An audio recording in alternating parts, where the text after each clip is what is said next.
episode number 10 of the Andy Campbell Championship Show only on ACEcast. I am your host, Si. I'm joined by ex-Premier League and Championship striker, Cardiff City legend, Mr. Andy Campbell, to talk the week's results and news in the Sky Bet Championship. Welcome. You all right, buddy? Evening, mate. Yeah, I'm very well, thank you. Yeah, loads to talk about this week again. It's just so much has happened, mate. I know it's midweek games, loads of ups and downs, and some big teams big teams getting beat, sendings off, goalkeeping mistakes. Some good games on the TV as well. To be fair, as well, that the league seems to be picking, or Sky keep picking some decent games. Yeah, they're picking the right ones, and it's a weird one because it's just we say all the time. We said at the start of the season, we said every week. Championship, anyone can beat anyone, but it just this year it seems even worse than ever for us. Yeah, well, I think previously we spoke about this, didn't we? About games and teams running away with it, and there's no team running away with it this year at all. And every time I think a team's going to go on a run and do really well, they just come back to earth in quite a hefty way. You know what I mean? And we're obviously going to speak about it soon. But there's some big sides who are taking some defeats at the minute and taking some beatings off some littler so-called smaller clubs. Yeah, and the only team which might away with it, I think, is Preston at this rate. Yeah, well, I think they're certainly proving us wrong for what we said at the start of the season. So fair play to them. I seen them in midweek against Middlesbrough, and they were very good. You know what I mean? I think that was probably one of their off games as well, and they fully deserved a draw. Fully deserved a draw against Middlesbrough. Probably could have nicked it if they with a little bit more quality in the final third, but they're set up to get the point. And you know what I mean? Enjoy your away games when you're home games, and you're having a successful season. Yeah, and they got a good young, vibrant size, quick and sharp. Yeah. They got a good balance, haven't they? Of youth and experience and pace. Yeah. Pace. And what shocked me is how good they defensively they are as well. They've been very impressed with their defence, especially the last couple of weeks. Yeah, excellent. Right, before we get into it, we'll just do the plugs. So all our shows and series available in video format at youtube.com/ACEcast, audio at all the usual podcasting platforms and apps: Apple Podcasts, Google Podcasts, Spotify, TuneIn Radio, iHeartRadio, and loads of others. We've yesterday, or today as we record this, but Monday we launched the brand MMA series, the Danny MMA Show, which myself and former Cage Warriors featherweight champion of the world, Danny Batten, broke down UFC 203, as well as discussing some other MMA subjects. And Danny answered the questions of the people as well. And I'm thrilled to welcome Danny on the team. He was a champ for 7 years, expert in all types of martial arts, and he brings an incredible amount of knowledge and technical know-how to the when we were discussing. And I feel very privileged to have an ex-Premier League Championship footballer breaking down the football with me, and then a featherweight champion in the world breaking down the fights. I feel there. So, today's show is brought to you by Day Apparel. Day Apparel is a group of casually obsessed football fans looking to bring something different to the wardrobes of like-minded football music, weekend car agenda to bring you some exclusive products. They are edgy, controversial, but most importantly current. From t-shirts, polos, sports to hoodies and accessories, stick with them, and they aim to bring you terrace wear that will turn heads and provide that cutting-edge look we all crave. And they peek at some of their new stuff, and it's very, very smart, very nice indeed. The designer which they've got is Eddie Wollaston. Follow them on Instagram and Twitter. And they've got some great stuff, some lovely stuff. Dead trendy. Available for all ages, and I think that's the appeal for me. That it could be 50, you know what I mean? It could be 20, and it just looks modern and cool, and it's really good, really good. Yeah, and what I like as well is you got like some there's like some stuff like the t-shirts which I got, but some of their newer stuff as well is is a bit more kind of modern, or a bit more what's the word? Like your coats or something like that type of design, which I really like. And it's just popular on the as well, isn't it? And what the price is good as well. It's not they have or designer clothes looking to who like their clothes and their designer clothes like football fans do. They haven't just whacked the prices up really high because of that. they've kept it decent for rate, and I like as well. Yeah, I like that. Yeah, so that's good. That no more mess, pal. No. It's been a crazy week in the championship, and it's time to get stuck. So here we are. The first game we're going to look at is Fulham to Charlton.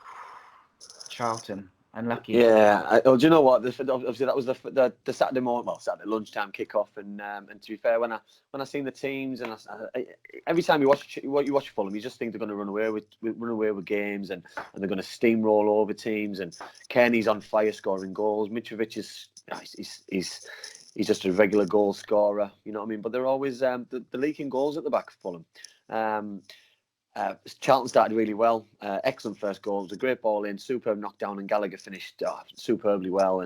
And from there, I thought Fulham would have really tried to get back into the game in the first half, but the rest of the first half was quite cagey, quite scrappy.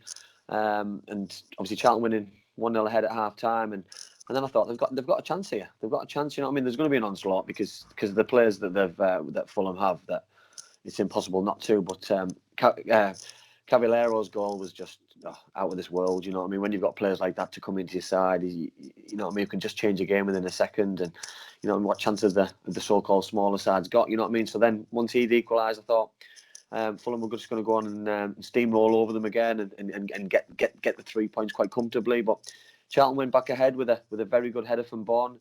And then you just believe. Then can they just hold on? You know what I mean? Lee Boyer's he's got his tactics right so many times this season, and I just wanted them to hold on. And Mitrovic hit the crossbar, and it was wave after wave of attack, and then he got his probably the deserved equaliser. I think in the end, a little bit dubious because he was in an offside position when Kearney had the initial shot. He was the wrong side of the defender, but it was so impossible for a linesman to see that in open play. You know what I mean? If that's VAR, it gets quashed off. But at the same time, I'm happy that goals are allowed because it just makes it interesting, because it made that game in the final part of the game very interesting, because if it's 2-1 and you know what I mean, Charlton are just going to sit back and not go forward to go and get the third goal, it would just made the game for me a little bit more less dramatic than what it was. And you know what I mean, Lee Boyer's, you know what I mean, so far manager of the season without a shadow of a doubt for me. And I think he's done a great job. And to go away there to Fulham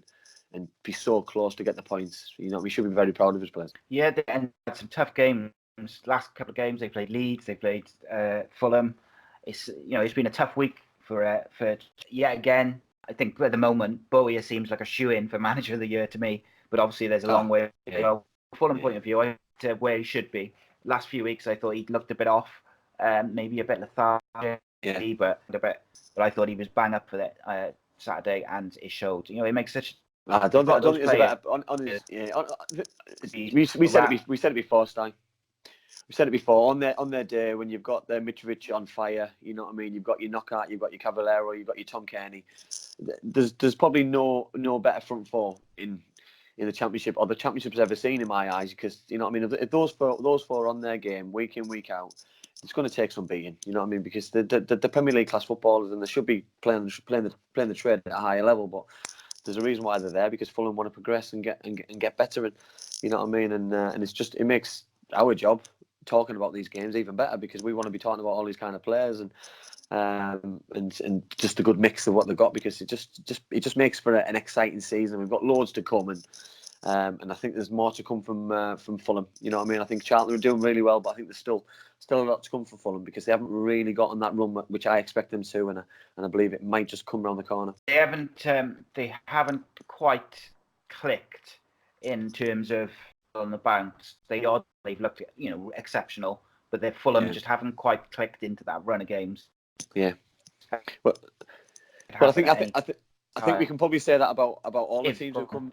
All the teams who've come down. I think all the teams who've come down this year, there's a little bit of a hangover. You know what I mean? And obviously Huddersfield took obviously the biggest hit. Obviously Cardiff can't get themselves going. It's 1 win, 1 defeat. You know what I mean? Obviously they were on a little bit of a mini run, but Fulham are the same thing. They just can't. They can't get that run of games where you need. If you get 3 wins in the Championship, you can get yourself top of the league straight away. And I think, you know what I mean, it's probably only just around the corner for them. And you know what I mean. I think the run up to Christmas is huge for everybody. And I think once Christmas hits, I think we'll have a really good idea about this top 6 or top 3 or certainly top 1 and 2, but I can't see them not being in and around that area because they're full of exciting, outstanding footballers. Yeah. Fulham winning would have been harsh on Charlton, but I feel good. They Charlton were unlucky not to win necessarily, but I do think they deserved at least a point. Yeah, no, so I totally agree. Played very well for Charlton, and Dan Pratley did quite well as well. But his tactics again, mate. Really, I couldn't knock him again. And for such a new manager, it's impressive. He's just getting his players. He's just getting his players to run through a brick wall for the football club. You know what I mean? I spoke about them at the start of the season, and I thought they would struggle. And the reason I thought they would struggle was because they didn't have a lot of time to prepare for the championship, and they were in the playoff final. So it gave them probably a 4, 5, maybe 6 week window where, you know what I mean, they were behind a lot of teams. You know what I mean? They don't have the biggest of crowds. They're not the biggest of clubs. They didn't spend any money in the summer. So to do what they're doing now is unbelievable. And you know what I mean? Forget teams who are top of the league, who've got big budgets. You know what I mean? You've got to look at the bigger picture, and the bigger picture is your manager and your players and your recruitment. And Charlton Athletic at the minute have got it all spot on. Yeah, I mean, I don't think they're going to go and spend a lot of money in January. Maybe if they could strengthen some loan players or a couple of frees or cheap transfers from, they'll probably look at League One players. Yeah. I thought if there's any which could take a chance on, because obviously they're familiar with that league from last year, and if they can strengthen, there's no reason why. As we said, I think it was one of the questions was, could Luton and Luton, Preston, could they make the playoffs? And I think we both agreed that Charlton were probably could possibly do it. Yeah. And if they keep going and they strengthen, you just don't know. In this league, you just don't know anything of. So next up, we had Swansea City 1, Stoke first championship win of the season. First win in a very, very long time. Yeah, it was coming. We spoke about this, and we spoke at that. You know what I mean? That they had to win sooner rather than later. And to be honest, I'm so pleased for Jones, because, you know what I mean, he certainly deserved to get that monkey off his back and change the way things were going. Do you know what I mean? It was totally deserved. One interesting one was that he put Federici back in goal, put Jack Butland back on the bench, and the first goal, which I thought was an excellent save, by the way. I thought he was really unlucky, Federici, that he saved it. He squirmed under his body a little bit, and AU tapped it in. But after that, it was just Stoke just started to just go on cruise control, and the good players started to come to the table. You know what I mean? I thought Joe Allen was absolutely fantastic. You know what I mean? His driving from midfield for Klukas' goal was just superb. And the created chances, they should have gone ahead just before half time. It was an awful miss from Lee Gregory. You know what I mean? He's an excellent centre forward at this level, and he knows where the back of the net is. But he obviously misjudged that a little bit. And second half, Stoke continued to press, and you know what I mean, Swansea had a couple of half chances, but you know what I mean, Scott Hogan right at the death and won the game. They fully deserved it. And you know what I mean, the concerning thing for me is that Stoke were always going to turn this around. All right, they might, you know what I mean, they'll probably be happy with a mid-table season with the start they had. But who's saying they can't go and win 5, 6, 7 games on the bounce now? Because confidence breeds confidence, winning breeds winning. You know what I mean, and some of the players that they've got in their squad, you know what I mean, and on the bench is outstanding. The same as Fulham. You know what I mean. You've got Wales International in Joe Allen. You've got your Klukas, who's having a fantastic season. You've got your Tom Inces. You know what I mean. They're full of very good footballers and players who know the championship. So, you know what I mean. I think that one win now could probably. I think in 2 or 3 weeks they'll be well clear of the bottom 3, and which will be concerning for a few teams in and around there. Including one of my own, which is it's worrying a little bit, you know what I mean? Because we said this about both sides, the 2 big clubs down there that they're going to pick up, and to pick up probably in the same week was probably a little bit disheartening for both of them, because they probably don't look like they've made that much progress. But there's a bigger picture here, and the bigger picture is getting that first win and getting that monkey off your back, and Stoke fully deserve to beat Swansea on Saturday. And Swansea aren't having a great run themselves, so they probably hit Swansea at the right time. Look, first of all, on Swansea, that international break has absolutely destroyed them.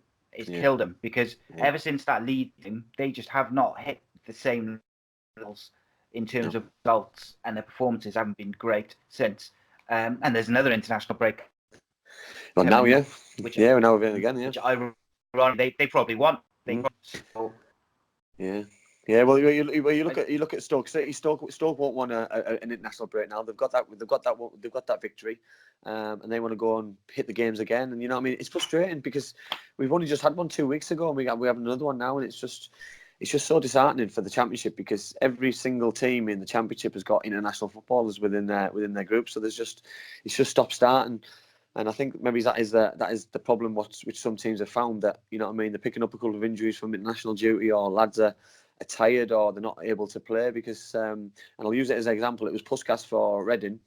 Reading were flying before the international break. Puskas was on fire. He just battered Cardiff City on his own.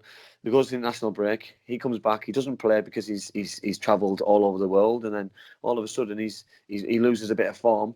Reading have massively blown up a little bit, and you know what I mean, it's such a shame for football clubs because these football clubs pay the wages, the fans pay the wages, and they don't know what kind of team they're going to get when the international break finishes. It's just such a shame, nightmare really. Yeah, it's travelling, isn't it, as well? You know, some of these teams are travelling all over Europe, all over the world. Yeah, it takes a lot out of you. Yeah, and playing a couple of games of football as well. Not ideal preparation for a Championship game on the Saturday after. no, I don't. But I said to you, I think it was about 2 or 3 shows back, that I thought Stoke were coming round. And they were starting to play well. Then they lost a couple of games, and then I started to second guess myself.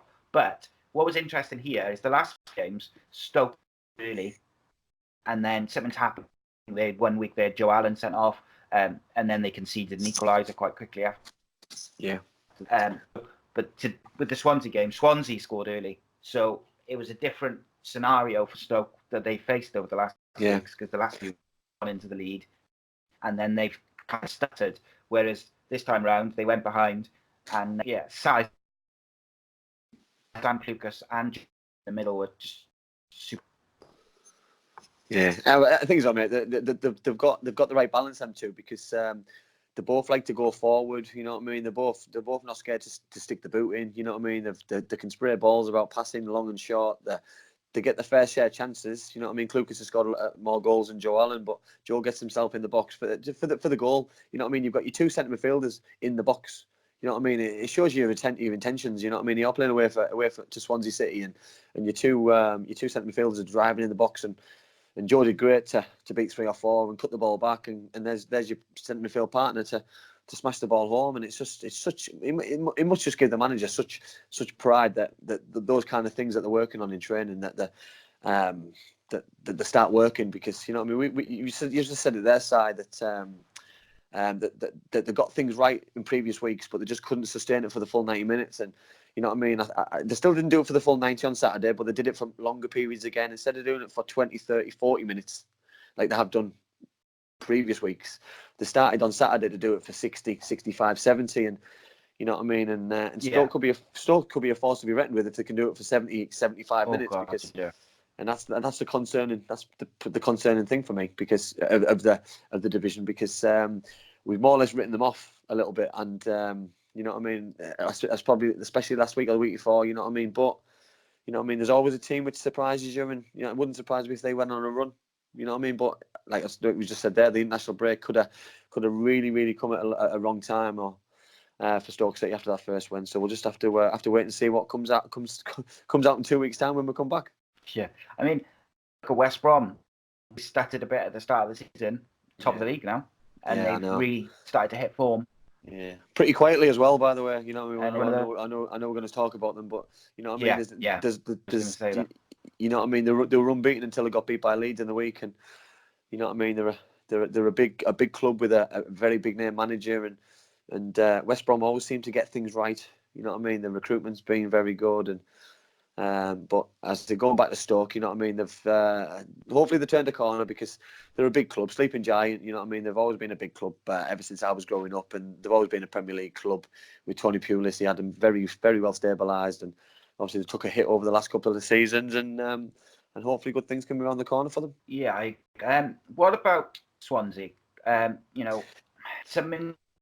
I'm worried. Them at the moment. I'm worried. I'm worried to be fair. Yeah, I'm worried for them, to be fair, because you know what I mean. You look at the All right, they beat Charlton in the week 2-1, but before that there were what have you?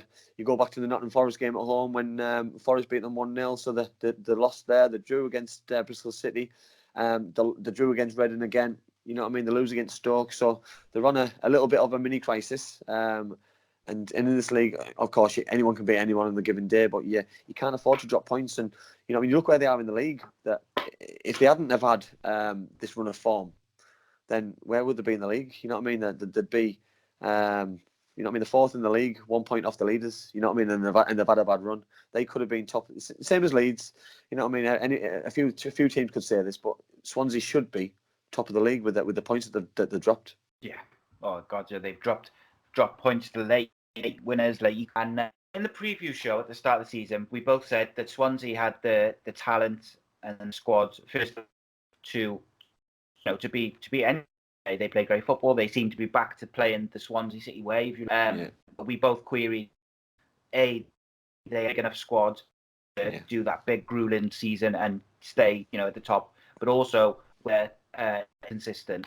And to be fair to them, start of the season, first 5-6 games, they looked very consistent. And now you're starting to see the game draw, lose a game. It'd be interesting to see, because I think if they brought in a couple of players in January, they could challenge playoffs. Yeah. A basis of players, but they perhaps need something off the bench. Yeah, well, I think they need recruitment. You know what I mean? Obviously, they sold McBurney to Sheffield United, so they lost a big player going forward. You know what I mean? So they probably need to recruit another attacking player who's going to get them goals, because Swansea create chances. They create a lot of chances because of the way they play. But unfortunately, and the same problem other teams are having. Leeds have the same problem, you know what I mean? And other teams have the same problem that they're not scoring or converting the amount of chances what they're getting. And one goal's not enough in the Championship. And I think that's proven to be the proof in the pudding, because they're going to take the lead after a minute against Stoke City. Probably every single person in that ground thought that was a nailed on 3 points for them then. But it didn't work like that. You can't take your foot off the pedal. You've got to carry on going and putting teams to bed, and getting that second and third goal is crucial, and they didn't get it, and games change on goal. Oh, absolutely. And I mean, you just need the results of all the teams over the last few weeks to see one goal ain't going to get it. You've got to go 2, 3. Yeah. Because teams win 2 or 3 goals and still losing. I agree. Goals seem more in the Championship this year than they ever have before, because often over the last few years, it's like you see a lot of 1-0s and 2-1s. This year, there's been 4-2s and 5-3s, 3-2s and 3-alls, and there's more. The defenses don't look as solid as traditional Championship is. But then I enjoy watching the sides who are going for games and who are going for the throat of the other team. You know what I mean? Wolves did it. Wolves got out of the division by scoring goals. You know what I mean? Derby in the past, Derby have got in the playoffs by scoring more goals than the other teams. And when Leeds are really flying, they're creating loads of chances of scoring goals. You know what I mean? And it's finding that right formula and having that 25 to 30 goal a season centre forward. And you know what I mean? I look at Leeds. If someone like Leeds had a Mitrovic up front, I think that they'd be 10 points clear already, because he's got that aura about him. He's got that composure about him. You know what I mean? And the Bamfords of this world and the Alioskis. You know what I mean? They get the odd goals, but they don't get enough. They don't get enough of. You know what I mean? They'll probably finish the season with 10, 12, 15 goals, and for a potential Championship winning side, it's not enough. It's not enough. You need 25, 30 goals, and the team who gets that will be the team who gets promoted this season, or the team who shares the goals around. You know what I mean? There's always teams who every centre forward gets 10 goals or whatever, but you know what I mean? It's key to do that. Yeah, absolutely. So next up, West Brom for Cardiff. Very interesting game indeed, this one. Yeah, well, obviously raining goals, unfortunately. But Smithies made a great save in the first half, just before Pereira scored his first goal. And Pereira, I thought, was out of this world. I thought his first goal was outstanding. I seen him against Leeds in midweek, and I knew how exciting he was on loan from Sporting Lisbon. But he just ripped Cardiff to shreds. And once the first goal went in, You know what I mean? Cardiff just seem to sit back and defend deeper and deeper. And you start doing things like that against good sides and good centre forwards, you're going to cause yourself more problems. And I think it came to fruition when Diagana scored the second one across Smithies. I thought it was a very, very, very, very good finish. But you've got to stop the shots. You know what I mean? I'm surprised Smithies plays. You know what I mean? I thought he might have put Etheridge back in. I thought it would have been a perfect opportunity for the manager to do so. I believe now after the international break, he will do that now after shipping 4 goals. But you've got to play your best team, Si, and your best team is Etheridge. I know that might be harsh on a goalkeeper who's done okay, but you've got to play your best team, and Etheridge is his best goalkeeper. And in a big game like that, when you know you're going to be busy, and you know your defence is going to be busy, you need your best goalkeeper behind. And you know what I mean. He made some other good saves in the second half, and it was just a calamity display really defensively, and it summed it up for me with the third goal, because the defensive was all over the place, and Charlie Austin runs through and smashes in his first and West Brom's third, and then you think, oh, probably keep the score down now. Don't be making bigger holes. You know what I mean? Don't let it get embarrassing 5-6, and because that can shatter confidence before the international break. And he brings Danny Ward on within a minute. Danny gets his first goal. Very good finish. And I thought his second goal his header was outstanding. You know what I mean? For a not a massive stature player. You know what I mean? To rise above some of the big defenders West Brom had to head it in off the post. That was a great header. And then Cardiff are back in the game, and you know what I mean? I've got no qualms with the last goal, because Cardiff are pushing forward, and West Brom were always going to catch her out, and Pereira did his stuff and laid it into Sawyers, who finished quite nicely. But you know what I mean? Cardiff were getting picked off with the holes and with the risks they were taking. But you know what I mean? They give themselves an opportunity, so fair play to them that they're trying to get back in the game. But if you've got any aspirations, say, getting promoted or doing well and getting in the playoffs, you can't be shipping 4 goals in the Championship, because you're giving teams a mountain to climb against good sides. And you know what I mean? Slaven Bilic has got his team well drilled, and to be fair, 4 could have been a lot worse, because Smithies did make some good saves as well, and West Brom missed some gilt-edged chances as well. Yeah, I get Cardiff as a defensive unit were terrible. Yeah, all over the place. I thought they were Smithies, like, made some great saves. They just looked so unorganised. They were out of position, and West Brom would take you. I think, to be fair, most teams would have scored a couple of goals against Cardiff on Saturday, because they just didn't have anything about defense. They seem very naive almost from a defensive point of view. And like you said, when they shipped 2 goals, they dropped so that all it room for West Brom midfield already dominating the game. People like Pereira were just getting on the ball and able to manoeuvre it and just put it on it. And Cardiff overrunning midfield, and you could see a difference in the quality player. You know, Royals has had a really good year, but look at the difference in quality between him and a Pereira. But any of them, like Bakuna, really well. Yeah, did there in the players. I'm really happy for Danny Ward, and I'm going to start him a bit later. He's barely played last year really, and he scored 3 goals in a week. All right, it didn't really make a difference. Doesn't matter, does it? Didn't make it. It made sure the game, it wasn't embarrassing. It wasn't 4-0. Yeah. He kept going. He scored a great header, a really good header. West Brom are unbeaten. Let's not forget that. We've got about 4 questions on for Neil Warnock, the Q&A. I do think I have to say, as a Cardiff fan, since he's been manager, I saw more credit of him over weekend, and I do think as well that he doesn't know his best 11, which is creative, because Smithies made a mistake last weekend, and I said to you, that's it now. He'll bring. I forgot his bloody name. Etheridge. He should have brought him back in. Etheridge, yeah. Should have brought him back in. But you would have brought him back in. Yeah, 100%. Smithy at times has done very well, but at other times he's looked a bit shaky and a bit nervous. Yeah. He's pulled a couple there, but Yeah, Glatzel, he had a goal disallowed in the offside. It's lazy. It's a lazy. He should be staying on side from there. Yeah, I totally agree. I totally agree. But you can go back. You go back to your point about the manager not knowing his best 11, and you know what I mean. He's chopped and changed. He's played Tomlin. He hasn't played Tomlin. And, you know what I mean. We're on about that number 10. We spoke about this number 10 all season, not just with Cardiff, with every other team. You know what I mean. You've got your Bradley Dack. You've got your Pereira.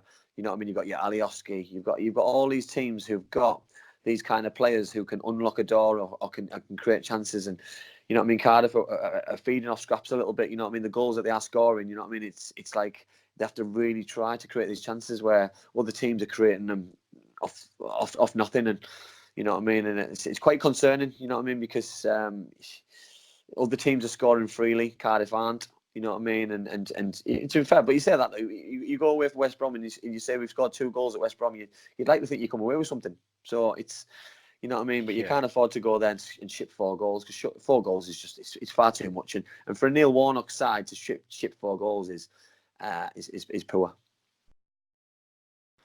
Yeah, it's very, very poorly. And like when Cardiff go forward, it doesn't seem natural.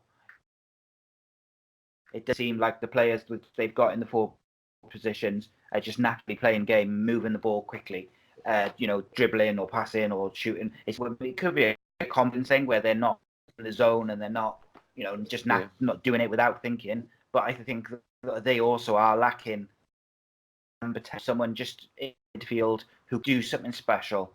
And when you look at the squad, they've got a couple of wingers who can do it on their day. Unfortunately, their day isn't ready.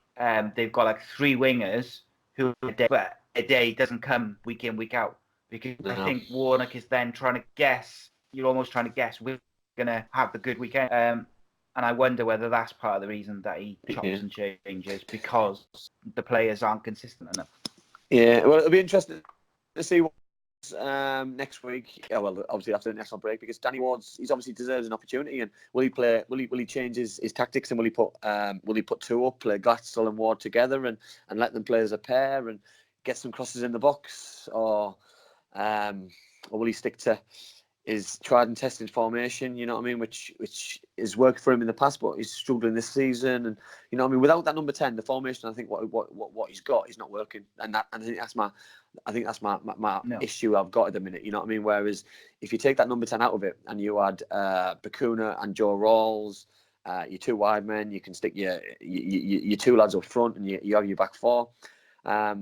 You're gonna get more chances because you've got that extra man up front. You know what I mean? Are you going to pin teams back a little bit more because your wingers are stopping the fullbacks getting forward, your centre forwards are stopping your centre halves getting out, and it's going to cause other teams more problems. And sometimes a little bit of a tweak of tactics and formation is sometimes better than new players, or better than just keeping the same old, because it just gets predictable. And you know what I mean? Maybe that's probably a word for Cardiff at the minute. They're just a little bit predictable. And you know what I mean, and I think it's costing them a lot of it's costing them too many points, and they can't really afford to fall away too far behind the likes of the Swanseas, the likes of the Leeds United, the likes of the Forests, the Fulhams, etc. And that's my concern: if they fall too far behind, the gap's too big to make up. And you know what I mean, there's always teams who can pull runs together, and Cardiff are no different. But you know what I mean, I'd rather Cardiff go on a good run and be where Swansea are now than go on a good run and have 5, 6, 7 games unbeaten and still be outside the playoffs because they're giving themselves too much to do. Yeah, and I mean, it's interesting. The more you say there about the number 10 again, because they're basically repeating the same mistake week in, week out, whereby they haven't got a real 10, but the formation which leads and ends on a number 10 to be a link between the midfield and attack and to create those chances. Yeah. So you're like same thing, week in, week out. I agree. I'd like to see Danny Ward and Glatzel play up front together with, Murphy's, your White, getting some crosses in. And I also think that a 4-4-2 will benefit those wingers who mentioned, who are struggling for consistency, because the formation they play at the moment with like the 4-2-3-1 isn't necessarily the best for an out-and-out winger. Really, they want to be playing 4-4, and they're wide. They wide. They get. I think you know your job then, though, Si. You know what I mean? For me, as a 4-4-2 formation, sometimes, you know what I mean? You've got your fullback behind you. You know what I mean? You can play high and wide. You know what I mean? Instead of that three behind, sometimes you're interchanging. So 1 minute you'll find yourself on the left, the next minute you find yourself on the right. Sometimes you just want to go Gavin White, right winger. Take the fullback on, get the ball in the box. Lay back to your fullback, Peltier, put the ball in the box. Joe Bennett, same thing. Put the ball in the box. How many crosses can we put in today? You know what I mean? Can we hit Danny Ward? Can we hit Glatzel? Can we hit Glatzel in the air for flick-ons for Danny Ward to run after? Do you know what I mean? There's all these kind of things. You know what I mean? At the minute, you're asking your big centre forward to get hold of the ball and asking runners to come and join in with playing. And I think sometimes you're asking players to do something that they either can't do or they don't like doing. You know what I mean? So you're asking the midfielders sometimes to make forward runs when it's not their game. They like to get the ball off the centre halves, and Joe's great at it. Joe breaks games up. Joe Rolls breaks games up. He gets the balls off Joe Bennett. He gets the balls off Morrison, and he can spray a 30, 40, 50-yard ball from left to right. And if you had another centre forward in play, those balls are great. He could hit the centre forward on the diagonal for a flick on. And I just think there's so much more scope sometimes by just changing things. Instead of, I said at the Middlesbrough game that Cardiff-Middlesbrough that I thought Cardiff substitutions were very. It's like they were staged before that happened. I knew which positions were going to come off, and I knew which players were going to go on. And sometimes if we know that, opposition have seen it as well, so they know exactly what's coming. So they know that Mendes Lang sub, Junior Hoylett sub, that they're all going to come on after 60, 70 minutes. Gavin White's going to come off. You know what I mean? Or Glatzel's going to come off, and Danny Ward's going to go on. And it's frustrating for players, because when you see, it used to happen to me when I started and Ernie was sub. When every time I see Ernie warming up, I knew he was coming on. You know what I mean? Glatzel will be doing the same thing. Every time he sees Danny Ward warming up, he knows he's coming off. So as a player, mentally, you've gone anywhere, so you know you're coming off. So you're just waiting for your number to be held up, and it shouldn't always be like that. You know what I mean? It's sometimes just do something out of the ordinary.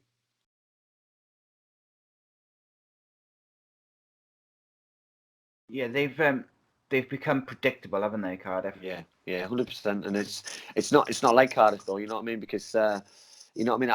I see them playing a lot more football this year than probably I've seen them play in previous years. So maybe it's after this year. You know what I mean? That they're trying to join in with this expansive football, playing good football, and they're mixing it up a little bit instead of the direct football which has worked in the past to get out of the Championship.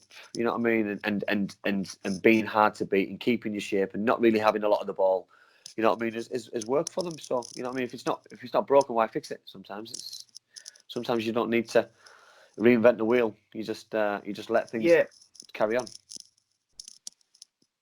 Yeah, and the problem they've got as well, that where they're playing a slightly more attacking or getting the ball on the deck more, they're not defending as well, which is creating all sorts of issues for the view as well. Yeah. Whereas before they were attacked and they were defending, they were pretty much a wall of defense. Yeah. And they were in trouble. How many clean sheets Warnock side to keep for Cardiff is unbelievable. Yeah, I know. But then you look at that. But then you look at the next one, which is your boys. Go on. Or you look at Sol Bamba. You know what I mean? If Sol comes back, or when he will. Sorry, when he comes back, will he go with three? Will he play the three giants at the back and go from there? You know what I mean? I don't believe he will. I think. I just think they need to get something right and see what happens and see if they can get some points on the board. Yeah, that's the main thing, is get some clean sheets and get some points on the board. Just see where run takes you. Next, we got 2 Borough 1. I said to you 2 weeks ago after Cardiff game that I was worried about Middlesbrough. I'm not worried anymore. I'm absolutely shaking in my boots because there's just something just massively wrong with that football club. You know what I mean? There was no fight, there was no drive, you know what I mean? And how they got themselves level with 2 minutes to go was just beyond me, you know what I mean? I know in the end, the young lad got the goal, but and fully deserved, because it would have been an absolute travesty for Birmingham to not win that game. You know what I mean? I'm a Middlesbrough fan, of course I am, but you know what I mean? Sometimes, and if Middlesbrough were that dominant in the game and they didn't win it, I'd be absolutely gutted. You know what I mean? Because he started in the first minute. Randolph made, I think it was one of the best saves I've ever seen. You know what I mean? Yeah, it was just an absolute fantastic save, and but that was a warning sign for me. Yeah, you know what I mean? I'm concerned. It's the commentators were saying that on Friday night. They were saying that there's 6 out of contract experienced players due out in the summer. You know what I mean? That they're not going to be kept on, and I just think it's just really worrying, mate. You know what I mean? They didn't deserve to get into the game at all. I thought the 16-year-old Jude Bellingham, I thought he was just a joy to watch, an absolute joy to watch. He was 16 going on 34. You know what I mean? He got on the ball. He was getting angry with himself when he was giving the ball away. He was driving in the box. He played like an experienced pro. And for a 16-year-old player to boss Paddy McNair, Adam Clayton, probably two of the strongest players in the Championship, Johnny Howson, you know what I mean? He bossed them. And good luck to him. You know what I mean? The manager's given youngsters a chance. You know what I mean? I thought Sergis in midfield, who got man of the match in the end, I thought was outstanding. Jukovic won his headers, but yeah, Middlesbrough. It's worrying times ahead for the men, for the men in red. Yeah, Darren Randolph was incredible all game. He made like a string of just unbelievable saves, and he kept it respectable. Obviously, Jude Bellingham, you say, for a 16-year-old is ridiculous, mate. Another teenager sort of saved their blushes, and he did. I was pleased. Yeah, I was pleased for him. He scored his late winner. Took his goal really well. Yeah, good finish. And to be fair, like you said, absolute shambles from a Birmingham point of view. If they had not won that game, they had something like 23 shots on target. They had 23 shots to 3. It's not fair. Rubbish. Flip it out. One thing I'd say about Borough, mate, for me, like looking from the outside, is they seem to be getting worse. The last few weeks, they've this with each game is worrying when that happens, because it's not like one game, or we'll pick ourselves up the next game. On a run, as we talked about, but in the wrong way. Yeah, but when you speak about runs, don't you? The bad runs can also be similar to good runs, that you can't get out of the habit. Cowley brothers said the same thing, didn't he? That losing's a habit. It's a bad habit, but it's a habit, and you've got to get out of that bad habit. And you know what I mean? When Middlesbrough drew with Preston on Wednesday night, Tuesday night, and the manager came out and said we needed that. And I looked at his interview and I thought, we needed that. No, we needed 3 points, because, you know what I mean, you're playing against Preston North End at home on a Tuesday night. You know what I mean? Your aspirations have got to be higher than getting a point against Preston North End, regardless where Preston are in the league. You know what I mean? Middlesbrough should be beating them at home. You know what I mean? And because they've had a good record at Birmingham over the last 3 or 4 seasons, and Birmingham haven't got nothing from Middlesbrough. So to have a dominant display like that on Friday night really started. I think it had the potential to proper ruin weekends, but especially mine. You know what I mean? Because I knew Cardiff were going to have a tough one on Saturday. So it's worrying. It's more worrying with Huddersfield getting 3 points and Stoke getting 3 points, and me and you agreeing a few weeks ago that we agreed that both of them will get out of it and they'll get themselves on good runs. And you know what I mean? And there's no team, and that includes Middlesbrough, have the divine right to not get relegated, and they want to be very careful, because you know what I mean, if they go on that downward spiral and end up like Sunderland or like a Man City a few years ago when they end up in League One, they might never get out of it. And I just hope it doesn't happen, because you know what I mean, they're a club close to my heart, and the football club needs a successful team. The area needs it. You know what I mean? We're not inundated with loads of money in this area, you know what I mean? And the football club plays a massive part in bringing income, you know what I mean? So we need them to pick up as soon as possible. Yeah, definitely. I think I couldn't. I texted you Friday night, just after the game or during the game, I think it was. The commentators on Talk Sport that the owner of Middlesbrough and of the Chinese owners of Birmingham, respectively, had both set targets, playoffs. Their managers reach these, these targets, they were likely to lose their job. With was the radio. And you've got one side in Birmingham whose squad, I would love to know what their average age is. They're doing amazing. So young that they are gonna win a couple, lose a couple, win a couple, because they got 6-year-olds who are their team. Yeah, so totally agree. Consistency, and then on the other side, you've got Borough, who've got a new manager trying to philosophy and outlook of the club from the last God knows how long of playing a certain way, playing in a certain way, going about business in a certain way. And I just thought to set playoffs as a target, all right, at the start of the season, all right, but after 3 or 4 games, you see that these clubs weren't going to be achieving that. So maybe reset the target to be more realistic. Well, I said this, Si, and I said it to you that I'd love the chairman or someone from the football club to come out and just say what is it, what would everyone be happy with in the football club, because if that's mid-table, then the expectations aren't as high as what you're thinking. You know what I mean? We just spoke there about Neil Warnock's style of play. You know what I mean? We've got a new manager in Jonathan Woodgate who's coming out and saying, I want to play this way, I want to play that way. Well, sometimes you're giving your game plan out before you've even started your game. So teams know that Middlesbrough are going to come and try and pressure and try and play this fast attacking style of football. Well, if you get in Middlesbrough's faces and start kicking them early doors, or you start at a high tempo than them, then Middlesbrough looked just a shadow of themselves, because they didn't know what a plan. They didn't look to me that they had a plan B.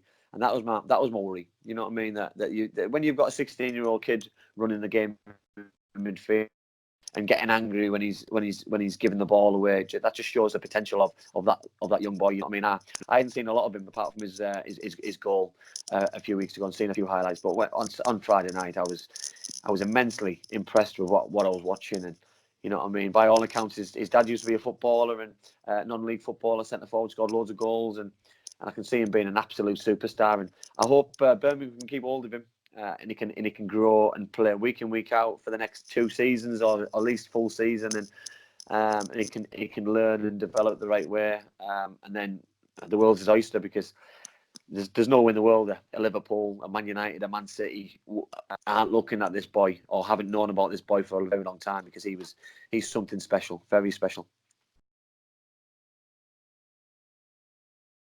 Yeah, it'd be nice to see him with Birmingham till he's like 19, 20, wouldn't it? Yeah, oh yeah, definitely. Yeah, well, things you know yourself. He's gonna have 100-odd games. Yeah, exactly. That's what I was just about to say there. You know what I mean? He could have 100 games. He could have 20 goals. You know what I mean? And he could have a real name for himself. And you know what I mean? What he doesn't want to do is go to a Man City and stick. He's probably getting 7 sub appearances all season. Yes, he'll get a league medal now and again, or he'll get an FA Cup final medal. But it's about his development, and you know what I mean. These things will come for him in the future, I believe, because I do believe he was that good, and you know what I mean. And that's not just off one game. Apparently he's been doing this week in, week out for the past month. So you know what I mean. He's growing into a very talented player, and you know what I mean. He's obviously been on Birmingham's radar. You know what I mean. He's only just left school. He's 16 years old. I had to keep on reminding myself. That's what it was. I had to keep reminding myself on Friday that he's 16 years old. Adam Clayton, just go and kick him. Go and get round him. Go and try and upset him. Go and try and bully him a little bit. And you know what I mean. The tides turned, and he was doing it to them. And just he looks like he could have the lot. He could have the lot. He's very, very impressed. Very impressed. Okay, so next up we had Bristol City 1, Reading 0. What has happened to? Well, we spoke about that earlier. It was the curse of the curse of international break has absolutely murdered them. You know, Puskas is just not the same kind of player. You know what I mean? I thought Bristol City, I thought they were very good. You know what I mean? They're keeping some clean sheets and they're doing really well defensively and they're nicking the goals. And you know what I mean? It's quite impressive for in the championship to be able to do that. And you know what I mean? But Bristol City look really strong. You know, especially at home. You know what I mean? Not many teams will go to Ashton Gate and get a result. You know what I mean? I thought the goal was very good. Great header, great ball in the box, and I won't even try and pronounce his name, but it was a very good header. And to be fair, they should have had some more goals. You know what I mean? They've got a strong squad, strong bench. And yeah, they're impressing me at the minute at Bristol City. Spent a lot of money though, so you know I'm not really surprised at how well they are doing. Yeah, and they lost a striker to a long-term knee injury, didn't they? Which was a big blow. Forby. But like you said, well, we said at the start of the season, huge. Yeah. You know, they're not going to struggle to 11 players a squad out, are they? No. But yeah, and they look consistent. I think is the main thing. And then you got window as well. We've got the window coming up in January, and if they are there or thereabouts in the playoffs or higher, I can see them splashing the cash again and going to another level because their chairman's obviously taking a risk this year. He's taking a risk as in to go and to try and get to the Premier League because he can probably see a gap in this division, and an opportunity for them to get promoted, and it's probably a risk worth taking because so far so good, and Lee Johnson's doing a very good job. Yeah, and they're keeping clean sheets as well, which is I think could be the difference at the end of the season between automatics and playoffs. Or Ashley Williams has been a big signing for them, and I know his contract runs out in January, and I did read yesterday in the paper that Anderlecht are keen on him to go there in January. Vincent Kompany wants him to go there, and you know what I mean. If he stays at Bristol City or he goes over to Belgium for, you know what I mean. Because obviously I know Craig Bellamy's there as well, so you know what I mean. The link's there for him to go, so you know what I mean. That'd be a big loss. It'd be a big loss for them, but. You know what I mean? Is that just paper talk to get him a better contract somewhere, or is there a bit of truth behind it? You just never know. Yeah, it'd be a big, huge blow for Bristol because I think he's been the catalyst. Their defensive plays, even he's getting on a bit in age, but his organisation and his he'll throw his body in front of anything. Yeah. Up, we had Derby 2, Luton 0. Tom Lawrence with his first goal. This is a record drive-in.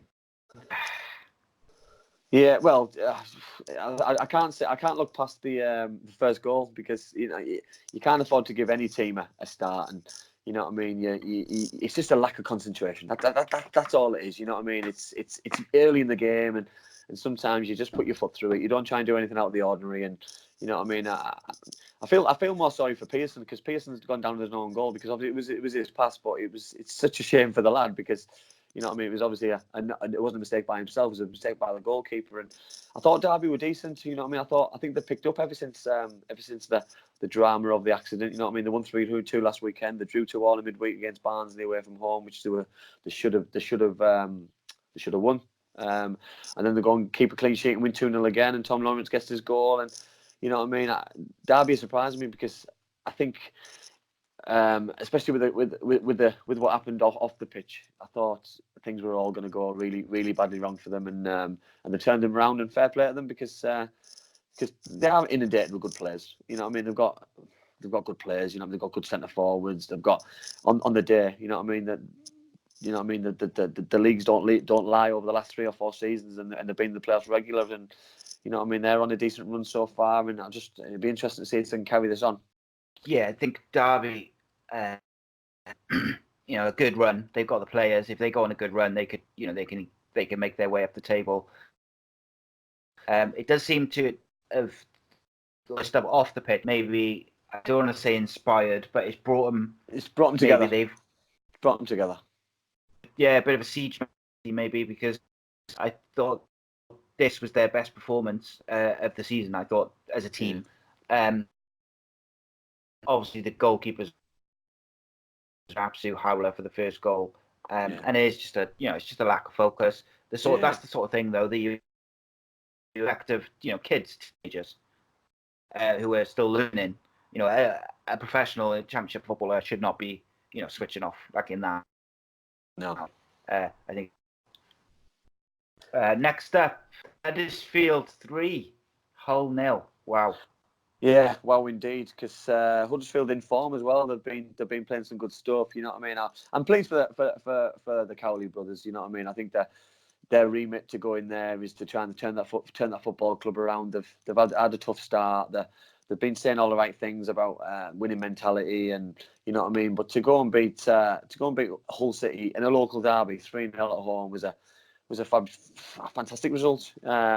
You know what I mean? All 3 goals in the second half. I just, you know what I mean? Could that be the start of what they need? You know what I mean? They won't be impressed with having an international break now because now they've got themselves in good form. You know what I mean? The big Stoke City away. They've now won, so they're 2 clean sheets as well. They go to Blackburn the next game, then they play Middlesbrough at home, Barnsley at home. You know what I mean? So there's an opportunity for them to pick up some points against some big clubs in and around them. So you know what I mean? They could be well out of danger by the time they finish the Blackburn game, because you know what I mean, it could shoot them up 7 or 8 places because they're out the relegation zone now. You know what I mean? I know it's only early, but you know what I mean, we were all really worried about them. You know what I mean? You take them 6 points off them, that's 2 points. So 2 wins, 3 wins, 4 wins can make a massive difference in this league, and I'm pleased for them because you know what I mean. It wasn't nice to see the fallout from the Premier League and how poor they did, and then to follow it on and carry it on in the Championship, because you know what I mean, it just showed that the players were just really lacking confidence and things, and new managers have come in and they've given the players belief and put the confidence back on, and I can see them having a exciting run to the year up to Christmas, and see what happens after that. Yeah, Hull were in form as well. You know, Hull have been playing very, very well going forward. Yeah, I agree. And it's frustrating. It's bizarre. Frustrating for the Leeds fans, for the Hull fans, though, because you go to Huddersfield, the local derby. You know what I mean? Big crowd, expecting your team to do well, and then all of a sudden you find yourself at the wrong end of a 3-0 defeat against people say poor side. You know what I mean? But league tables don't lie. You know what I mean? But league tables don't lie now. You know what I mean? That they've got themselves out of the relegation zone, and now they're looking up instead of looking down a little bit. Yeah, and the key is the teams they're playing over the next few weeks are teams around them. So if they can pick up wins, they can, which to me is bizarre, because a few weeks ago it felt like they were in danger of being cut adrift at the bottom, and it shows that a couple of wins and you're back in it because everyone beats everyone. Yeah, totally agree. And on that note, we'll go all 2, Leeds 1.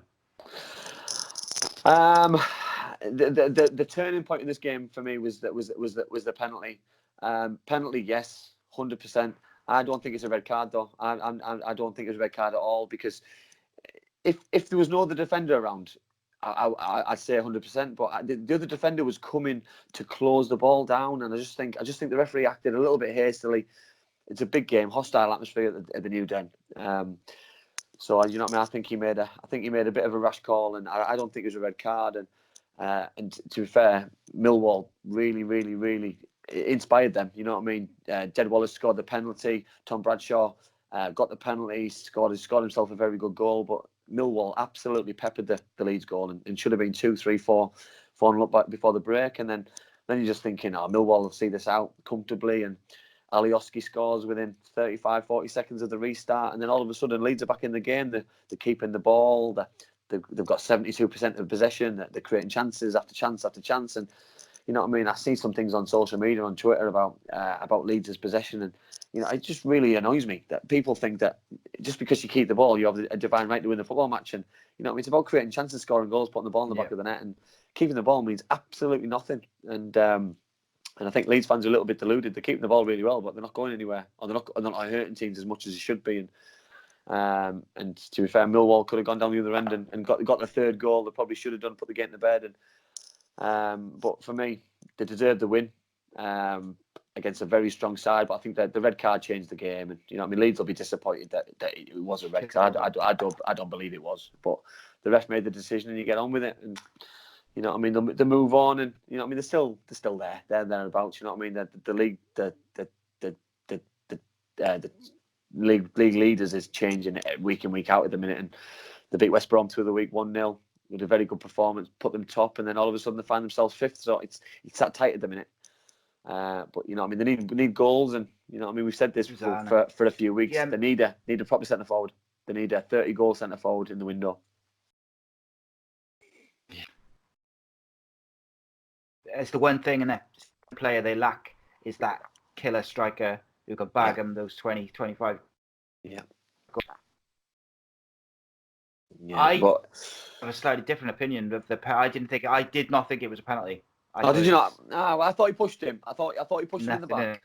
I just thought Bradshaw went down really easily. He went down really easily, but it certainly wasn't a red card because I don't know who the other defender was covering. I don't know if it was Pierce, but it was. I think he was going to make the tackle. I think he was going to slide because he hadn't slid yet. He hadn't really put himself on the floor. So I just thought the ref made a quite quick decision where if he took his time and he spoke to his linesman maybe and got to the bottom of it, he'd have probably given the yellow card and everyone moves on and gets on with it. But you know, I thought it was a bit of a rash one by the ref.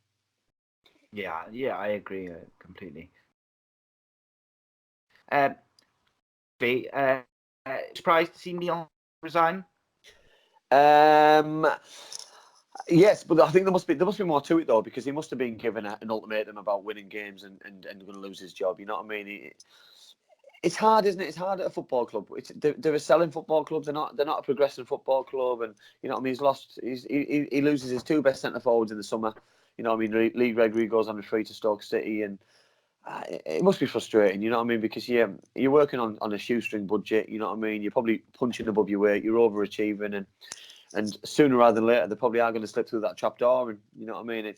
But then it inspires players. It gives other players a chance. It gives other managers a chance. And the players obviously responded really well on Saturday. And but I was just disappointed that Neil left. You know what I mean, because he's a very good manager. He's done really well at Millwall. And you know what I mean. I hope he gets back into football sooner rather than later, because the football needs people like Neil Harris. You know what I mean. He's done a good job. And you know what I mean. I don't want him to be out of the game too long, because when you've been out of the game that long, and sometimes you miss the boat a little bit, and you don't end up getting back in.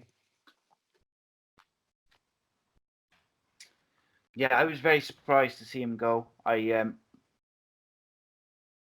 Millwall, the majority of the time this year, are very good. They've had a couple of games where they had very, very off days, but I thought on the whole they've been very good. I was very surprised to see him go. There's probably some stuff, there's a lot, I dare say there's plenty of going stuff behind the scenes which we'll do, but I was very surprised. Next up, we got Nottingham Forest 1, Brentford 0. Nottingham Forest, they're going along quite nicely. You know what I mean. Going forward, I really enjoy watching them. You know what I mean. And I've been saying this for weeks now. You know what I mean. That expansive football, creating chances. You know what I mean. Grabbing up front. He leads the line really well. You know what I mean. If there's a better centre forward at the minute leading the line on his own, I'd argue against anybody, because I just think he's playing really, really well. And you know what I mean. You look at the substitutes bench this week. You know what I mean. He had Amiobi on the bench. He had Adama on the bench. You know what I mean. He's inundated with very good players, and similar to what we're talking about with Cardiff. You know what I mean. Sometimes managers don't know the best 11s, or you know what I mean, or the mixing players about. You know what I mean. Joe Lolly scored midweek. He had another excellent display on Saturday against Brentford, and they got the winning goal through Ben Watson with a great finish off with a volley. You know what I mean. He's not renowned for his goals and getting into the box. You know what I mean. I know he scored some big goals in his career in FA Cup finals, etc. But you know what I mean. Nottingham Forest have got a little warrior in there with him. You know what I mean. And I think he knows the league, and he does all the horrible stuff that nobody wants to do. You know, a little bit like an unsung hero that he'll get the ball. You know, pass it out to Joe Lolly, or pass it out to Carvalho or to Lewis Grabbins.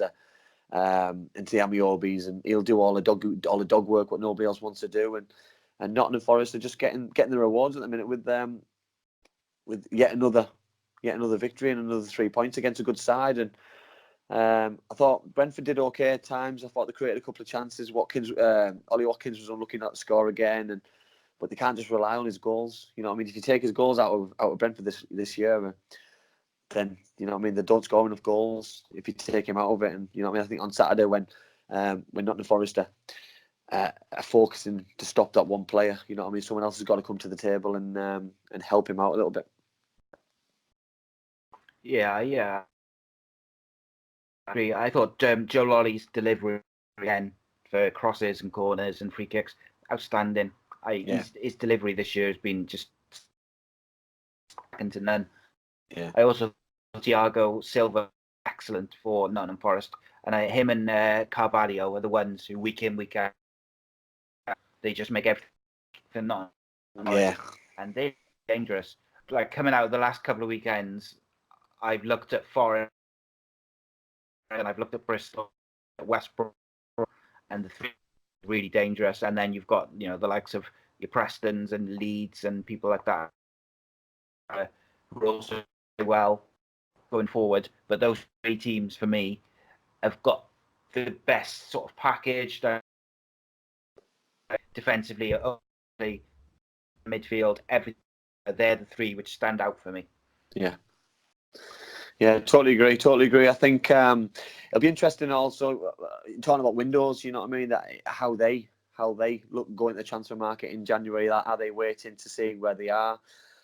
Will they go and splash big and take a risk to get to the Premier League? Because you know what I mean. It's a risk sometimes worth taking because you know what I mean. Sometimes it's just tweaking, it's just getting pushing over that line. Because if you don't do it, you don't get promoted. It's a little bit of if only would have brought in this player, that player, you know what I mean, and took a little bit of a risk or got a loan player from the Premier League, because you know what I mean, some of these clubs are probably one or two players away from getting to that next level, and Nottingham Forest, I believe, are one of those sides, and you know what I mean, and they're going to take some stopping. They're going to take some stopping for sure. Oh yeah, absolutely. Next and far, Barnsley went well. To be honest, I don't know where to start with this one. However good Preston were, Barnsley were awful. Defensively, they're just all over the place. And all I spoke about in pre-season, that's one thing I spoke about was defensively how strong Barnsley were. You know what I mean? So you can keep your clean sheets in League One, but the Championship is a different animal. You're playing against international footballers. You're playing against young, fresh, quick, direct players who create chances. You know what I mean? And this is 5, probably going on 6, 7, and 8 because Preston were that good. You know what I mean? They missed some gilt-edged chances themselves. You know what I mean? They scored some very good goals. They scored some very fortunate goals as well. Johnson got himself a couple. Harrop scored. You know what I mean? I'm on about. Maguire didn't score. He's been one of their talisman all season. You got David Nugent didn't score. Gallagher. You know what I mean? So the goals are getting shared around at Preston. You know what I mean? I said there about having a 30 goal a season centre forward or a 30 season goal player, but when you've got goals getting shared around different positions, you know what I mean? They're having a really good season. If they're overachieving, then fair play to them. But you know what I mean? At the minute, there's not many teams who's going to stop them. You know what I mean? They've scored the most goals in the league. They've scored 23 goals. West Brom are the second highest with 21. So it tells a story that, you know what I mean? This isn't just a one-off. This isn't just them scoring 5, and that's why they scored the most goals all season. You know what I mean? They drew 3-3 against Bristol City. They went to Birmingham and won. They went to Middlesbrough and they scored. They got a point. They beat Brentford 2-0. They beat Sheffield Wednesday. They beat Stoke. They've scored 2 at Swansea. You know what I mean? So this isn't a fluke. You know what I mean, Si? This isn't a fluke, and they're doing all right. Yeah. And I think it's just, can they sustain it? You know what I mean? They're going to have a bad run. It's just when is the bad run? Can they stop the rot of the bad run? Can it just be 1 or 2 games and then they can turn things around very quickly, or can they keep sustaining this this high intensity creating, scoring goals, and see how long they can carry this on for. Yeah, they're making us look very silly, mate. Yeah, they are. I predicted that they would go down. Yeah, so did I. But the thing is, I'm glad they're keeping it going. They are playing. I'm glad they're keeping it going though, because I want them to do well now. You know what I mean? Because I think to prove us wrong, and also to prove the league wrong as well, though, because you know what I mean. They're not a fashionable club. They haven't spent fortunes. You know what I mean? So I think they're there on merit, and they deserve to be there. And I'm sure it can continue. So good luck to them. Absolutely. Next up, QPR 4, Blackburn 2. QPR fans must think it's Christmas. You know you know what I mean. They had a poor season last season. I spoke about the worst team I saw all season. The last 2 games have been beaten quite heavily. Last Saturday was West Brom. Cardiff beat them in the week 3-0. And then they're going to score 4 goals. You know what I mean? Naki Wells, Eze, Jordan Hugill. You know what I mean? They're the club again who share the goals around, and it's all 3. You know what I mean? And QPR supporters must be delighted that those 3 keep doing it regular. You know what I mean? I don't believe they'll be fighting, scrapping down the bottom of the league. You know what I mean? They've got too much quality going forward to not win games. And you know what I mean? I thought at times going forward they were electric, and it could have been a lot more than the forfeit. Against Blackburn, you know what I mean. Bradley Dack got another goal. Adam Armstrong, you know what I mean. It was just a nice attacking display from both sides, and you know what I mean. Not much defending going on, but you know what I mean. You said at the start of the show that that defences are taking a bit of a hit, and I think that was one game in particular where. All right, you can probably slag their defending off a little bit and say it's not good enough, but sometimes you just got to say about the attacking, and we want to see goals and be excited, and you know what I mean. At the minute, QPR fans are getting value for money. Yeah, absolutely. The one thing I'd say about QPR in the week against Cardiff is they weren't that bad. Cardiff were in their finish, because Cardiff, even though I think it was a 2 or 3-0, Cardiff weren't great. They were just their chances. Were terrible, deserved it, but they did. Because defensively they weren't good enough. Today, it's the same sort of thing. Defensively, they weren't really good enough, but they've scored more than the opposition. Blackburn scored a couple QPR 4, and I think they aren't strong enough to sustain a push for like an automatic or playoff place. They might slip in the playoff. Personally, and it's only my opinion, I think defensively they're probably not strong enough. Yeah, I agree. I don't going think forward, I don't think they've got enough. I don't think they've got enough defensively. Yeah, I totally agree. I don't think as a group they've got the consistency. You know what I mean? I think I just said there. You know, the last 3 games. You know what I mean? You lose 2-0, 3-0, but then you win 4-2. You know what I mean? So the inconsistency. You know what I mean? There's some tough games, and you know what I mean. You're not gonna score the 4s week in, week out, and you know what I mean? I think they probably need at least 2, maybe 3 goals each week to win a game, because defensively they do let goals in as well. You know what I mean? What is that? 2 against West Brom, 3 against Cardiff, 2 against Blackburn. You know what I mean? That's a lot of goals to ship in. You know what I mean? So you're asking your centre forwards and your wingers and your midfielders to chip in with a lot of goals to get yourself out of the mire at times. Yeah, and I tell you, I thought Lewis Holtby was good when he came. He's very good. Player. Yeah, on his day, if they can get him playing. Yeah, well, I think as well, Blackburn on paper have got a very good side. You know what I mean? Going forward, you know what I mean? They've got a very good side, and you know what I mean? Got some very good attacking players, and players who can unlock doors, create chances, and you know what I mean? It's just about getting them all playing in the right positions and playing expansive attacking football, but also you've got the job to do at the other end, and they've got a job to do defensively, and I think that's what's letting them down a little bit. You know what I mean? That they are shipping quite a lot of goals in this season already. Yeah, spot on. They have the final game of the day. At least it was Sheffield Wednesday 1, Wigan Athletic 0. Yeah, well, Wigan are a funny side. You know, I just can't work them out. You know what I mean? In the week they beat Birmingham 1-0. You know what I mean? And sometimes you just think, have they turned the corner? You know what I mean? Sheffield Wednesday. You know what I mean? They were similar. They got Middlesbrough last Saturday. They beat Middlesbrough 4-1. They play Hull in the week, get beat 1-0. You know what I mean? So it's a little bit hit and miss at the minute, Sheffield Wednesday. There's not really any proper consistency, and to be fair, you know what I mean, they don't score enough goals. You know what I mean? Obviously, you take the four out of the Middlesbrough game. You know what I mean? They scored 16 this season. You take the 4 off there. You know what I mean? That's 12. You know what I mean? They don't let a lot of goals in, granted, but they've got to score a lot more goals. You know what I mean? They create a lot of chances. You know what I mean? You've got your Adam Reach and your Harris wide. You know what I mean? You've got your Stephen Fletcher leading the line going forward. You've got your Barry Banham who pulls all the strings in the midfield, and I just think they need a little bit more support up front with Fletcher to really get them goals. Fletcher wins every header. He dominates defenders, but he needs help. You know what I mean? Reach and Harris play really wide, and but you need somebody. Same thing what we just said about Cardiff. You need sometimes some help and some support, because Fletcher can't run in behind. He holds the ball up. He wins headers. He does all the stuff that. I'd have had a dream playing off with him, because he must just be great to play with, but he must be so tired by the time he comes off, because he's doing a 2-man job playing up front on his own. Yeah, the thing with Fletcher, as we've said a couple of times over the weeks, is if you put crosses in, good ball box, or you play ball to him, he'll win the headers, he'll score goals, but he's not going to run the channels. He's not going to run in behind, because the legs do that now. It's not a game, yeah. Anyway, it's not his the legs game. Do that now anyway. Yeah, it's not his game. You need someone to get out of him, from deep onto those flick-ons. Is from a defensive point of view, it's almost unplayable. Yeah, I agree.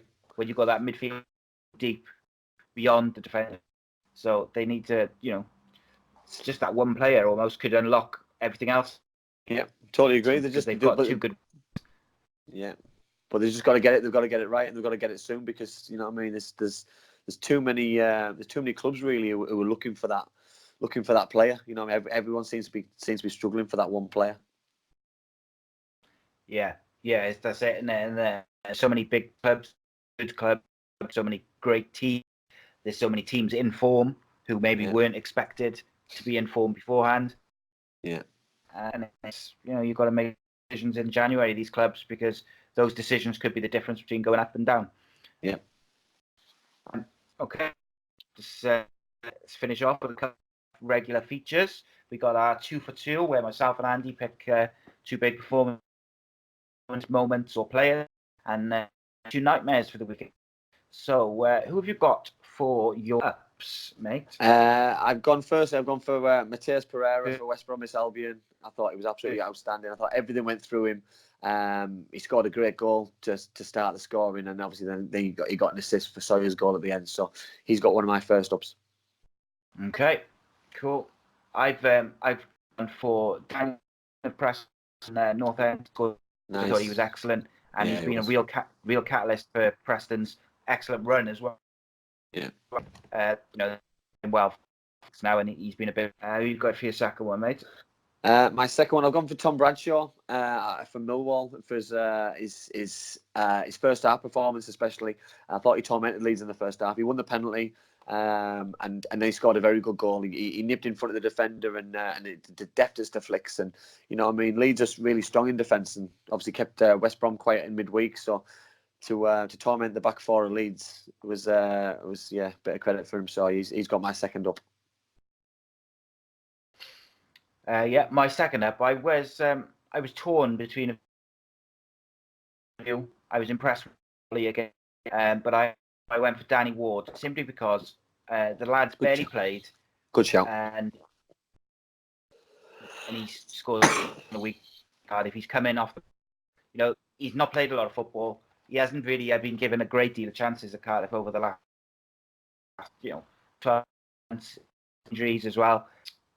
Yeah, I think it's, and let's be honest, when Hull West Brom scored after Cardiff had got it back to 3-2, if it had gone the other way and Cardiff get that goal, he's the catalyst for that. Even though Cardiff did lose, I thought that he deserved it for good shout. Play for with two wingers. Okay, we've got for your Dan I've gone for Brad Collins, Barnsley goalkeeper. I just thought he had a torrid display. You know what I mean? I'm not saying all the goals were his fault, but it's about having confidence in your in your goalkeeper. And you know, I mean, one of the goals in particular, I think it was the last one where he's just been bullied a little bit by the centre forward, the Preston centre forward, and I didn't really feel sorry for him. I just think, you know what I mean, after having a successful season in League One and keeping all the clean sheets, what he did. I think he obviously just needs to realise that this is a different animal in the Championship and need to grow up a little bit quicker and realise that it's a physical sport and you know what I mean, you're not going to just get everything your own way. So he was my first down. Yeah, cool. I Simon Slugger of Luton Town keeper. I haven't done a keeper for a while. Yeah.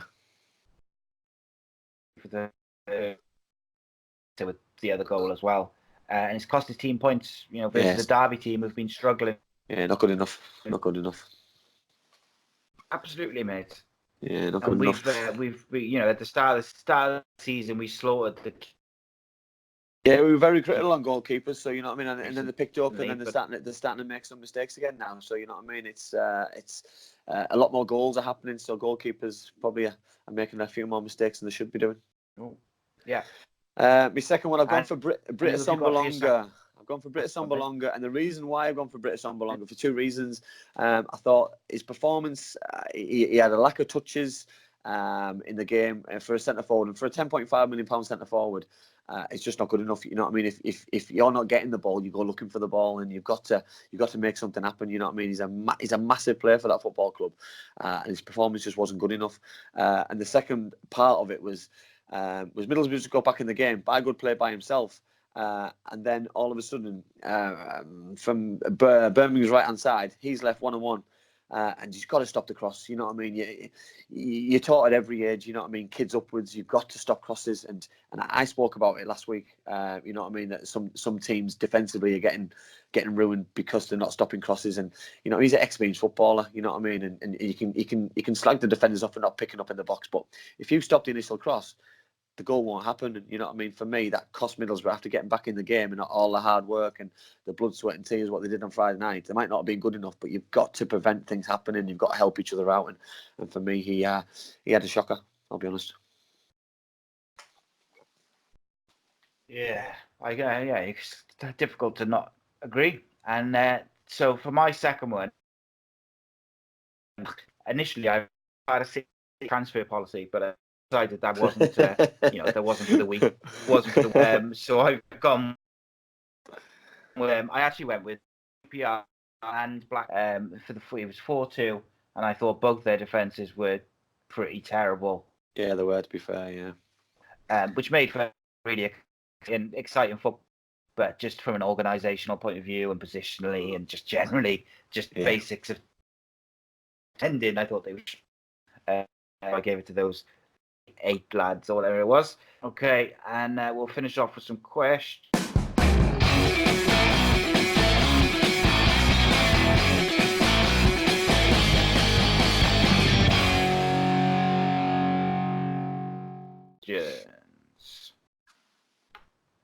You can send questions for Andy every week to facebook.com/ACEcastNation, Twitter @ACEcast_nation, using the hashtag. And let's have a look. So we got a couple of Cardiff ones, particularly around Warnock this week.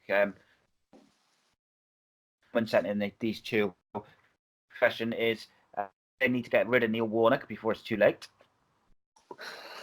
I don't think it's helped with the manager coming out and saying that he's not going to be there in the summer. You know what I mean? I think he's put unnecessary pressure on himself.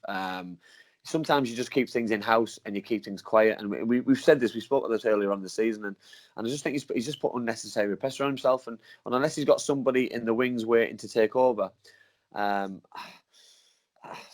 just, you know what I mean? I think it'd be a travesty for everybody involved if they did sack him. You know what I mean? Because we don't want Neil Warnock to be remembered at Cardiff City for losing his job and getting sacked. You know what I mean? I don't think we're panicking just yet. I think he's under massive pressure, and he's got to pick up sooner rather than later, or he's gonna have big decisions to make. Because, you know what I mean? Does he want to be remembered for failing? Does he want to be remembered for handing the reins over to somebody else? You know what I mean? He's best off, for me, handing it over to somebody else if he's not confident in his own ability to get him into the playoffs or better. But me personally, I think we've got to give him another, for me, 5, 6, 7 games, and then by then, you know what I mean, we'll have 18 games, and you know what I mean, by then we'll have a really good idea where the league's starting to unfold a little bit. Yeah, and there's still time if it does go bad. That it's still 20 odd for a new manager to come in and totally repair agree. the damage or to do Totally a job. Yeah, totally agree. I go along as well. The second part of the question is, if they do replace Warnock at City, should he move to director of football or go to Middlesbrough to replace Woodgate? It was a good question. I think, to be fair, I think I'd like to see him move upstairs. You know what I mean, and educate maybe a younger manager. You know what I mean. Cardiff haven't had many young managers. You know what I mean. They've had a lot of experienced managers come in. You know what I mean. So maybe if the club's wanting to go down a different route and it's just a friendly face to the fans to relate to. You know what I mean. So maybe a move upstairs is always the next progression up. But I don't believe he will. I believe he'll just cut ties altogether and he'll just move on when the time's right for him. Yeah, I agree with that. Do you another person asked a similar question. And they said, looking possible that Borough and City could change their managers. Would you rather Chris Hughton go to Borough or Cardiff? Ooh. If Chris Hughton was going to go and take a job this week, it'd be no-brainer. He'd have to go to Middlesbrough, because I don't believe that Neil Warnock would leave this early. So, you know what I mean. It's listen. Yeah. Good managers don't come available all the time. So if a good manager comes available and the chairman wants to, or he's thinking about a change, you've got to do it to get the best person in charge of the football club. So, you know what I mean. We've seen people losing their jobs after 2 games, Si. You know what I mean. We've had 11 games now. So, some teams are massively underachieving. So, you know what I mean. There was some vicious questions on Friday night to Jonathan Woodgate by the reporter, and she handled herself really well, as he did. But it's a results business, and he knows this, and he knows he's been a player long enough. He's not stupid. He knows that he's got to pick results up, and points aren't good enough anymore. We need 3 points, and we need to win games, and it isn't going to be easy. You know what I mean? We've got some brutal games coming up and some hard games, and if that's him in charge or a new manager, you've got the window coming up now, and normally chairmans like to get rid of managers in this window because it gives them 2 weeks to bring in a new manager in and work with the team. So it wouldn't surprise me if Middlesbrough did make a change, to be honest.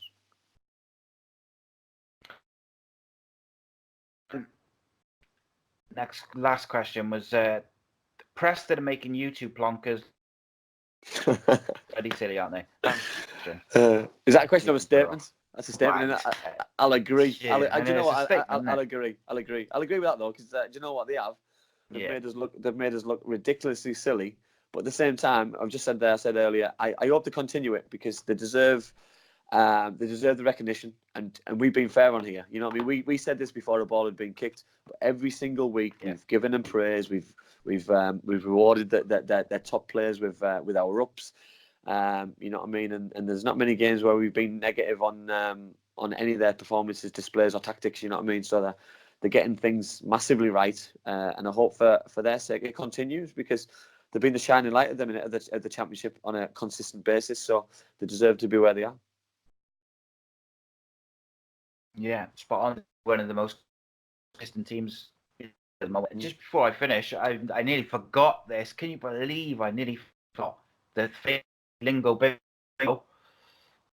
Yeah, what's the new one for this week then?